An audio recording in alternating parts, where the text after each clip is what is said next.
एक छोटी बच्ची जिसकी आंखों के सामने ही उसकी माँ अपना दम तोड़ देती है। उसकी माँ के गुजर जाने के बाद उसके पिता यानी राजा ने जवान होते हुए भी दूसरी शादी के लिए मना कर दिया। वजह थी वो छोटी बच्ची। बस यही कारण था कि आज राजकुमारी अपने पिता के विश्वास को तोड़ना नहीं चाहती थी।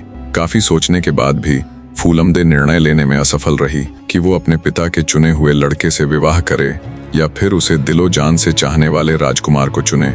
रात बीती, दिन बीता और शाम का वो समय भी आ गया जब उसके पिता द्वारा पसंद किया हुआ राजकुमार बारात लेकर आन पहुंचा। राजकुमारी ने दूल्हे को जनाना महल में बुलवा लिया। जब वो अपने होने वाले दूल्हे से मिली तो उसे वो जरा भी पसंद न आया।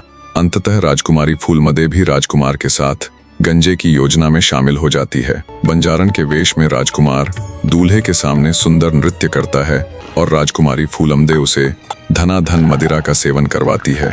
जब दूल्हा मदिरा के असर से नशे में चूर हो अचेत हो गया, तब राजकुमार उसे उठाकर छिद्र यानी मोरी के द्वारा घुड़साल में उतर गया। उसने दूल्हे के हाथ पैर बांधे और उसे जंगल में छोड़ आया।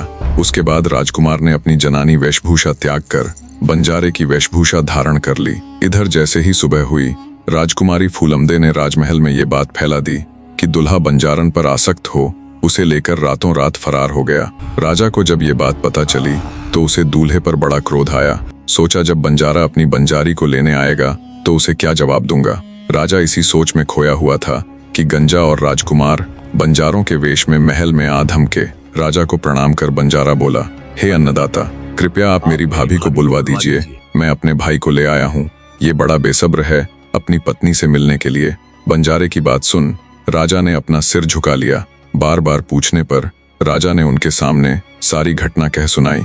राजा की बात सुनकर बंजारों के मुंह उतर गए और वे सांस मारकर वहीं बैठ गए। गंजे ने राजा से कहा कि हुजूर, बंजारी यानी मेरी भाभी तो गई सो गई, पर अब उसके बिना मेरा भाई जीवित नहीं रह सकेगा।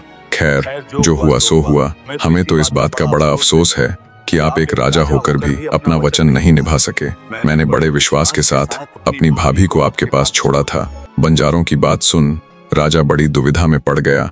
अंत में सोच विचार कर उसने अपनी सारी दासियों को श्रृंगार करके बुलवाया और बंजारे से कहा कि इनमें से जो भी तुम्हें पसंद आए उसी को चुन लो। मैं तुम्हारी बंजारन को तो वापस नहीं ला सकता, पर उसके बदले में दूसरी स्त्री जरूर दे सकता हूँ। सारी दासियां उसके सामने से निकल गईं, लेकिन बंजारे ने किसी को पसंद नहीं किया। दोनों बंजारे मुंह लटकाए निराश होकर वहां से जाने लगे तो राजा ने सोचा कि ये अच्छा नहीं होगा।